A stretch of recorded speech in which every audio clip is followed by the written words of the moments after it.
Assalamualaikum warahmatullahi wabarakatuh. Perkenalkan, nama saya Zafran Dava Imanda. Di sini saya akan mempresentasikan tugas 2 studi cekungan, yaitu perbandingan stratigrafi dan struktur pada cekungan Banggai dan Barito. Untuk yang pertama yaitu cekungan Barito sendiri, stratigrafinya terbagi atas 4 formasi. Yang pertama ada formasi Dahor.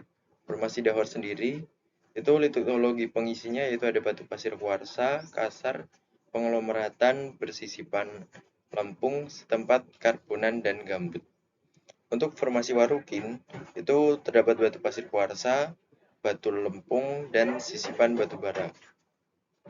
Sedang untuk formasi Berai itu terdapat batu gamping berlapis baik, kaya akan koral gangga dan juga furan.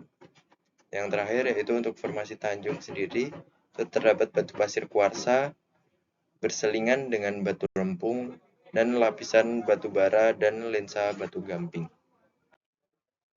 Selanjutnya yaitu suksesi stratigrafis pada cekungan Barito sendiri itu berdasarkan kerangka tektoniknya, yaitu ada pre-reef, sin-reef, post-reef, dan juga sin-inversion. Untuk suksesi pengisian sedimen pada cekungan Barito menghasilkan pengendapan sandstone formasi Tanjung yang berpotensi sebagai batuan reservoir. Pengendapan fase sandstone ini sendiri yaitu pada fase sin-reef. Pada fase post-reef selama transgresi regional, cekungan setelah pengendapan sedimen sekfol menghasilkan pengendapan sedimen shallow marine mudstone pada cekungan Barito itu sendiri. Ini merupakan gambar lithostratigraphy pada cekungan Barito. Yang pertama pada formasi Tanjung sendiri itu terjadi pada fase tektonik sin-reef dan juga post-reef awal. Selanjutnya pada formasi Berai itu terjadi pada post-reef akhir. Sedangkan untuk formasi Warukin dan Dahor itu sendiri itu terjadi pada fase tektonik sin inversion. Selanjutnya yaitu cekungan Banggai. Berdasarkan keadaan litostektoniknya, Sulawesi dibagi 3 mandala, yaitu Mandala Barat sebagai jalur magmatik yang merupakan bagian ujung timur paparan Sunda. Mandala Tengah berupa batuan malihan yang ditumpangi batuan bancuh sebagai bagian dari blok Australia. Dan Mandala Timur berupa ophiolite yang merupakan segmen dari kerak samudra berimplikasi dan batuan sedimen berumur Trias sampai Miosen. Menurut Van Leeuwen tahun 1994, menyebutkan bahwa Mandala Barat sebagai busur magmatik dapat dibedakan menjadi dua bagian, yaitu bagian utara dan barat. Bagian utara memanjang dari Buol sampai sekitar Manado, dan bagian barat dari Buol sampai sekitar Makassar. Ini merupakan gambar dari peta satuan litostenik Sulawesi menurut Van Leeuwen tahun 1994.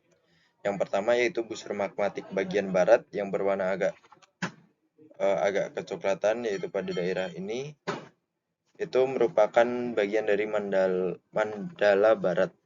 Sedangkan untuk intrusi asam dan vulkanik yang merah dan juga jalur malian bagian tengah ini merupakan Mandala Tengah.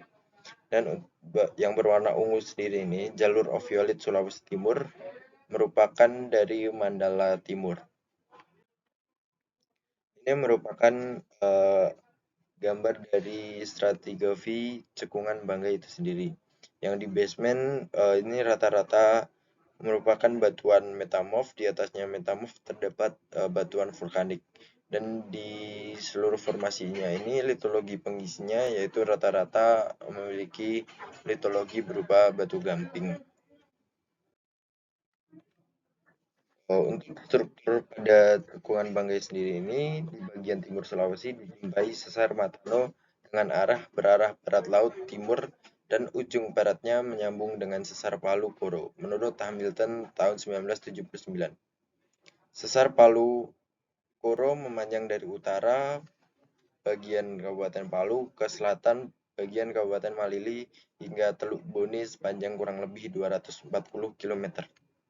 Bersifat sinistral dan aktif dengan kecepatan sekitar 25-30 mm per tahun, menurut Permana tahun 2005. Demikian juga sesar Matano merupakan sesar mendatar sinistral memotong Sulawesi Tengah dan melalui Danau Matano, merupakan kelanjutan dari sesar Palu ke arah timur yang kemudian berlanjut dengan prisma agresi Tolo di Laut Banda Utara. Sesar ini cukup aktif sebagaimana dijumpai beberapa gempa sepanjang sesar tersebut. Daerah-daerah ini harus mendapat perhatian dan diwaspadai karena berpotensi bencana geologi. Untuk sesar Matano yaitu terdapat di daerah sini di bawah Bungku Tamboi yang merupakan satu garis lurus dengan sesar Naik Tolo di Laut Banda ini sendiri. Dan ini merupakan daftar pustaka yang saya gunakan untuk membuat presentasi untuk tugas 2 studi cekungan ini. Terima kasih.